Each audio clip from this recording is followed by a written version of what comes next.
Shalom, selamat malam bagi kita semua, para pendengar siaran langsung Facebook ini dan dimanapun kita berada. Saya tidak akan pernah henti-hentinya dan bosan-bosannya berbagi tentang hal kehidupan rohani, yaitu kebenaran firman Tuhan. Kali ini kita akan berbicara tentang disertai oleh Tuhan. Disertai oleh Tuhan. Saya baca ada 3 ayat kebenaran firman Tuhan dari Kejadian 39 ayat yang kedua, ketiga, dan ke-23. Demikian firman Tuhan.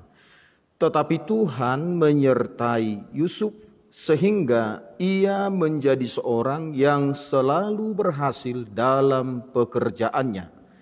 Maka tinggallah ia di rumah tuannya orang Mesir itu.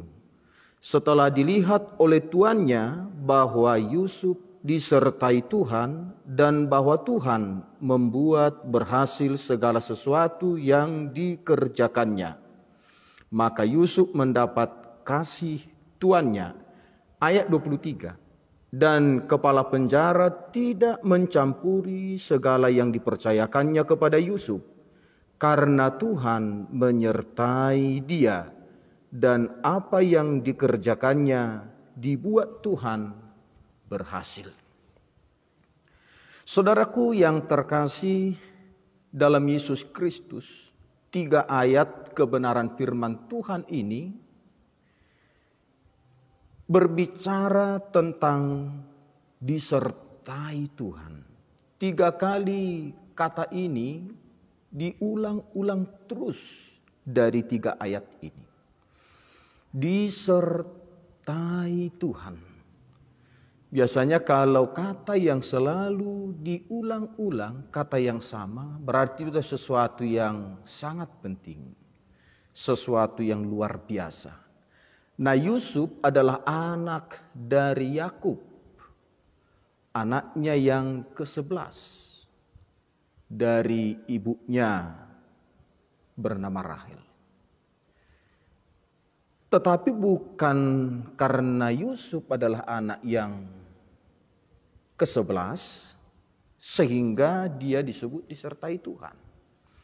Yusuf memang disebut adalah orang yang tampan, manis sikapnya, cantik parasnya. Tetapi bukan karena itu. Tapi ada sesuatu yang luar biasa yang membuat Yusuf itu disertai Tuhan. Sampai 3 kali kalimat ini disebutkan diulang-ulang. Nah, saya percaya kita semua rindu akan hal yang sama seperti yang dialami oleh Yusuf. Supaya kita juga tetap dalam penyertaan Tuhan. Dan ini adalah janji Tuhan. Bahwa aku akan menyertaimu sampai kesudahan zaman. Selama-lamanya. Nah, kata Immanuel ini juga merupakan tema dari GBI secara umum. Allah beserta kita. Nah, kita bukan hanya sekedar mengucapkan, mengatakan bahwa kita disertai Tuhan. Menyampaikan perkataan Tuhan, aku menyertaimu sampai akhir zaman. Tetapi benar-benar kita mengalami penyertaan Tuhan dalam hidup kita. Nah, saudaraku yang terkasih, masa-masa sulit yang sedang kita hadapi hari-hari ini, tahun yang penuh dengan cobaan, tantangan, kesulitan, secara khusus akibat pandemi COVID-19 ini, Tidak perlu kita takut akan hal itu, asal kita percaya dan sungguh-sungguh mengalami penyertaan Tuhan. Nah, saya akan menyampaikan beberapa kebenaran tanda Yusuf itu disertai oleh Tuhan. Jadi bukan hanya sekedar kata-kata, tapi benar-benar Yusuf mengalami penyertaan Tuhan. Yusuf terbukti disertai Tuhan. Demikianlah saudaraku yang akan kita gumuli bersama-sama supaya kita benar-benar disertai Tuhan. Nah, yang pertama, bukti Yusuf disertai Tuhan dikatakan dalam ayat 2, ayat ketiga dan ayat 23. Ada juga kata yang diulang-ulang yaitu berhasil. Apa saja yang diperbuat oleh Yusuf selalu berhasil. Kata selalu berhasil. Kalau selalu berhasil berarti tidak pernah gagal. Jadi bukti Yusuf disertai oleh Tuhan, apa saja yang dikerjakan oleh Yusuf selalu berhasil. Dan salah satu contohnya Yusuf sebagai hamba, sebagai pembantu bagi Potifar, kepala pengawal Raja Firaun. Dan sebagai pembantu, sebagai hamba di rumah Potifar itu, apa saja yang dipercayakan, apa saja yang dikerjakan oleh Yusuf di rumah Potifar selalu berhasil. Dan itu dialami oleh Raja Firaun sendiri. Disaksikan oleh pengawal Raja Firaun sendiri. Jadi yang membuat kita terkadang selalu gagal dalam apa yang kita perbuat, dalam apa yang kita kerjakan. Jangan-jangan kita nggak mengalami penyertaan Tuhan. Mungkin kita berjalan sesuai dengan keinginan kita, melakukan segala sesuatu itu menurut kemauan kita. Mungkin menurut keinginan, emosi, semangat kita semata-mata dengan mengandalkan kekuatan usaha, kerja keras kita semata-mata. Sehingga kita selalu mengalami kegagalan demi kegagalan. Walaupun kegagalan itu adalah pengalaman yang berharga bagi kita untuk menuju keberhasilan. Nah, saudaraku yang terkasih, Yusuf ini dikatakan selalu berhasil. Karena selalu apapun yang diperbuatnya, selalu dia mendapatkan tuntunan Tuhan. Petunjuk Tuhan, bukan berdasarkan keinginannya, semangat, usaha, kerja kerasnya semata-mata. Jadi apa yang dikerjakannya itu benar-benar Tuhan menyertai. Tuhan menyertai, Tuhan hadir, Tuhan campur tangan, Tuhan membela, Tuhan menolong. Tuhan memampukan Yusuf. Kita melihat Tuhan memberi hikmat, bijaksana, akal budi, hikmat dari Tuhan untuk mengerjakan segala sesuatu itu. Sehingga dikatakan Yusuf selalu berhasil. Itu yang pertama.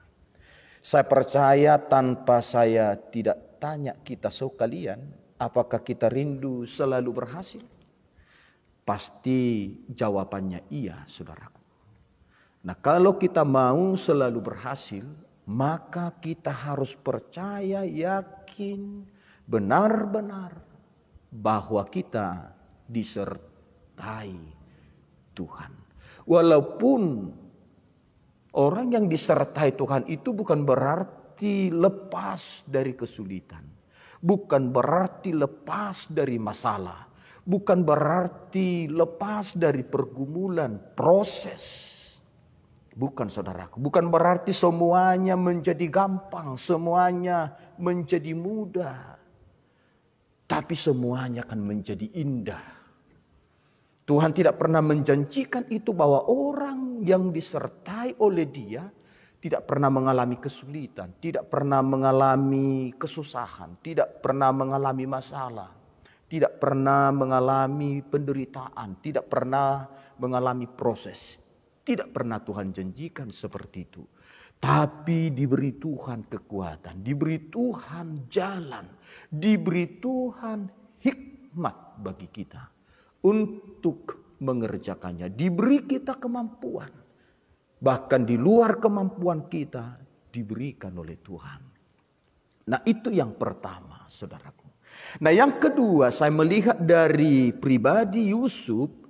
Bahwa dia adalah benar-benar pribadi yang disertai oleh Tuhan. Dikatakan Yusuf itu di rumah kepala pengawal raja Firaun yaitu Potifar.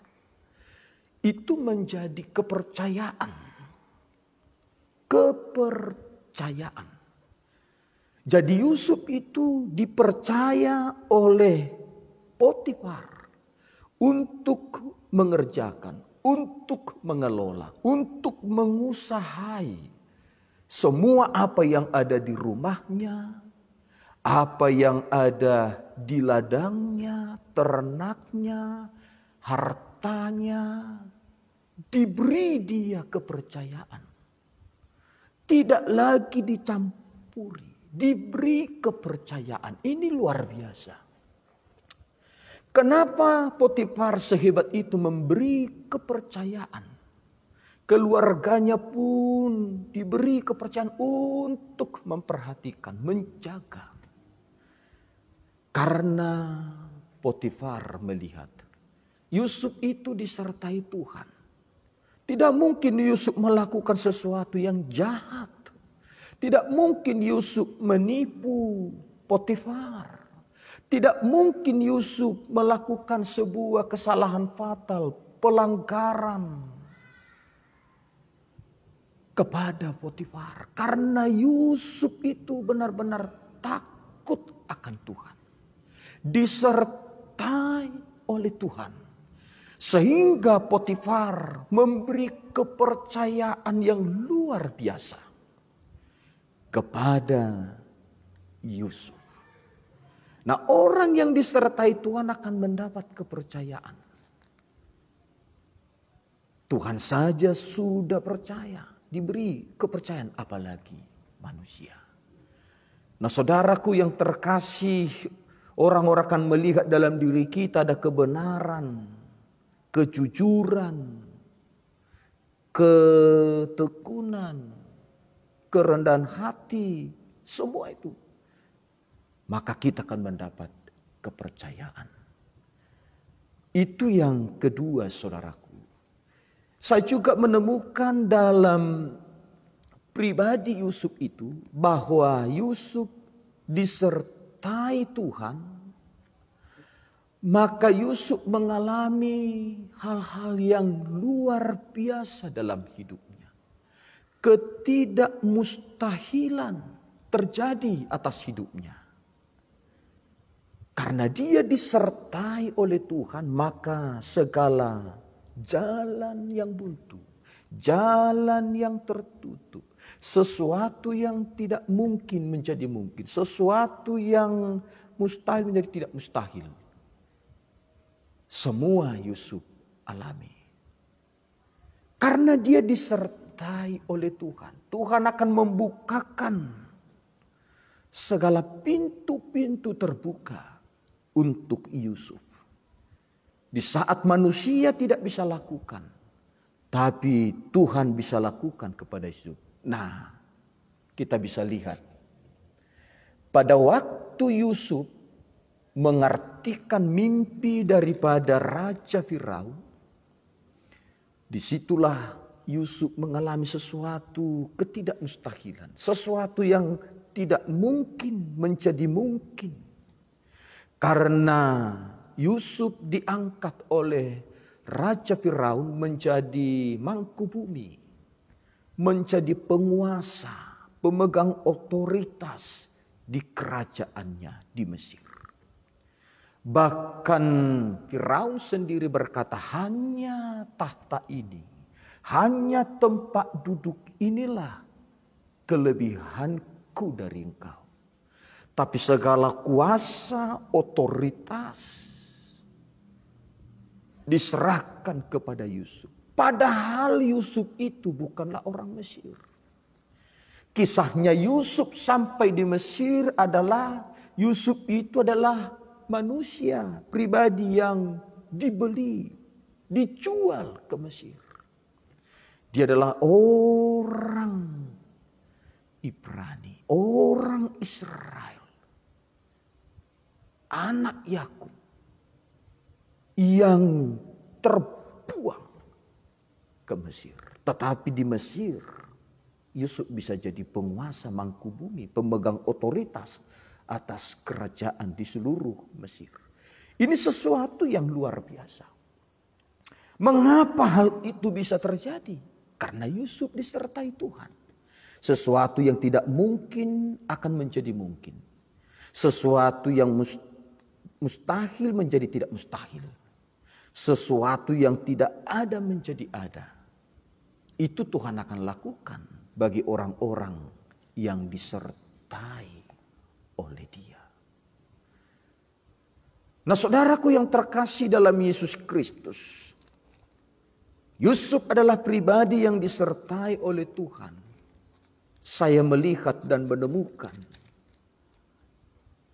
hal-hal yang luar biasa terjadi dalam pribadi Yusuf. Yusuf itu dapat promosi dari Tuhan. Dipromosikan oleh Tuhan. Diangkat oleh Tuhan. Dinaikkan oleh Tuhan. Yusuf mengalami banyak promosi dari Tuhan. Karena Yusuf itu disertai oleh Tuhan. Nah, yang berikutnya, Yusuf itu disertai oleh Tuhan. Yusuf itu jadi pemberi solusi.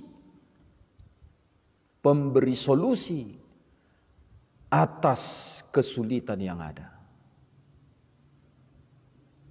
Pemberi solusi. Pemberi solusi juga bisa jadi pembawa berkat. Pembawa berkat. Pemberi jawaban. Mengapa saya katakan demikian? Sesuai dengan mimpi dari Raja Firaun bahwa ada 7 ekor lembu yang kurus memakan 7 ekor lembu yang gemuk. Tetapi setelah lembu yang kurus itu memakan lembu yang gemuk itu, tidak ada perubahan bangun atau bentuk tubuh daripada lembu yang kurus itu. Walaupun dia sudah menelan memakan lembu yang gemuk. Bahkan 2 kali Raja Firaun bermimpi 7 tangkai, 7 bulir padi yang kosong memakan menelan 7 padi yang berisi. Tapi setelah dimakan, tidak ada perubahan bentuk dari padi yang kurus itu, padi yang kosong itu. Nah, disitulah Tuhan memberikan jawaban lewat Yusuf. Diberikan oleh Tuhan kemampuan kepada Yusuf untuk mengartikan mimpi. Mengartikan mimpi, dan arti mimpi itu benar-benar terjadi seperti yang dikatakan oleh Yusuf. Dan ini terjadi beberapa kali. Yang pertama, Yusuf mengartikan mimpi juru roti dan juru minum Raja Firaun yang dipenjarakan bersama dengan dia.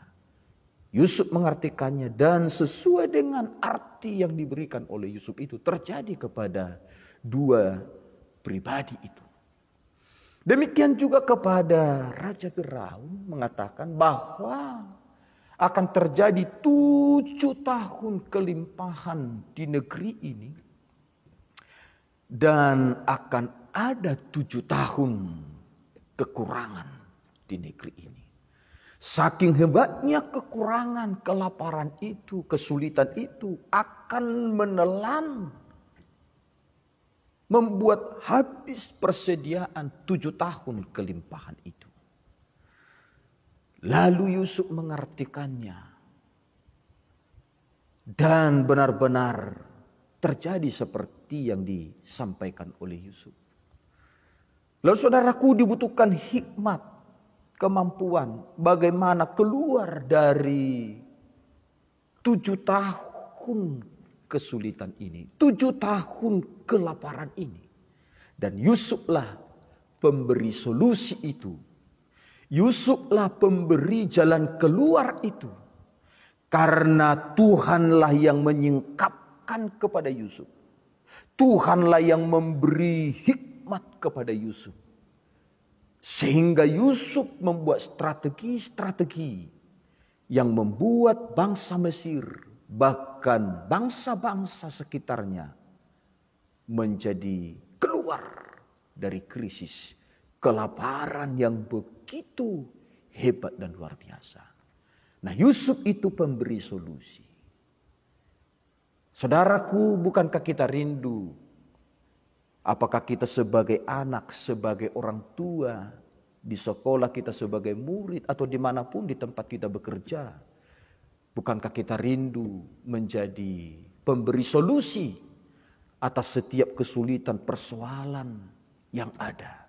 Saya percaya penyertaan Tuhanlah yang akan membuat kita bisa mampu melakukan hal-hal ini. Yang terakhir, saudaraku, saya menemukan dari pribadi Yusuf bahwa Yusuf itu disertai oleh Tuhan. Dikatakan Yusuf itu pembawa damai. Pembawa damai, mengalirkan kasih kepada semua orang. Secara khusus kepada saudara-saudara Yusuf. Bukankah kita mengetahui bahwa Yusuf itu bersaudara ada 13.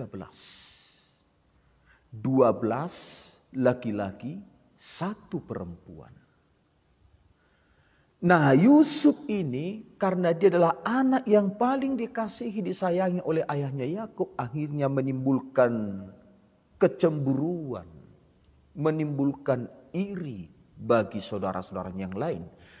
Bahkan pada waktu Yusuf lagi menyampaikan tentang mimpinya 2 kali, sehingga akan menambah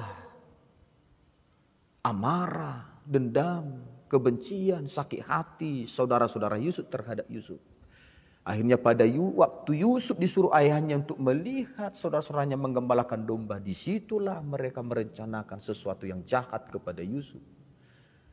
Berencana membunuh Yusuf supaya mimpi-mimpinya itu tidak terjadi. Tapi oleh karena penyertaan Tuhanlah membuat Yusuf selamat dari kematian, dari maut itu. Karena Tuhan punya rencana masa depan yang indah bagi Yusuf di kemudian hari. Tuhanlah yang menyelamatkan dia. Akhirnya Yusuf dijatuhkan ke dalam sumur, ditarik dari sumur, dijual sama orang Ismail. Orang Ismail menjualnya kepada Potifar. Begitulah kisahnya, betapa sakitnya sejarah perjalanan Yusuf, betapa pahitnya sejarah perjalanan Yusuf diperlakukan oleh saudara-saudaranya. Begitu sakit. Tapi pada waktu saudara-saudara Yusuf datang ke Mesir untuk membeli gandum, sebab hanya di Mesirlah pada waktu itu ada gandum. Seharusnya memang secara manusia, kalau tidak ada penyertaan Tuhan pada Yusuf, akan muncul kedagingan, akan muncul keinginan-keinginan yang jahat di hati Yusuf untuk balas dendam, menghabisi saudara-saudaranya, apalagi ditambah dia punya kuasa, Dia punya otoritas melakukan itu. Tapi Yusuf pembawa damai, mengalirkan kasih kepada semua orang, terlebih kepada saudaranya. Pada waktu Yusuf berkata, "Akulah Yusuf, abang-abangku." Yusuflah yang mendekati saudara-saudara mulai dari Ruben, Simon, Lewi, Yuda, Gad, Aser, Isakar, Naphtali, Zebulon, Benjamin. Dia peluk saudara-saudaranya itu, dia tangisi. Dan dia berkata, "Akulah Yusuf." Sementara semua saudara-saudaranya selain Benjamin adik kandungnya itu merasa ketakutan dan gemetar. Karena tetap berpikir negatif, bukankah kita sangat jahat kepada adik kita ini. Tapi Yusuf oleh karena penyertaan Tuhan, membuat Yusuf pembawa damai yang luar biasa. Itu saudaraku yang terkasih dalam Tuhan Yesus Kristus. Mari buka hati kita, rindukan, gumuli terus, percayai bahwa Tuhan menyertai kita. Janjinya sudah luar biasa. Mari kita pegang janji Tuhan, aku akan menyertaimu sampai akhir zaman. Amin. Tuhan memberkati. Shalom, selamat malam bagi kita semua. Amin.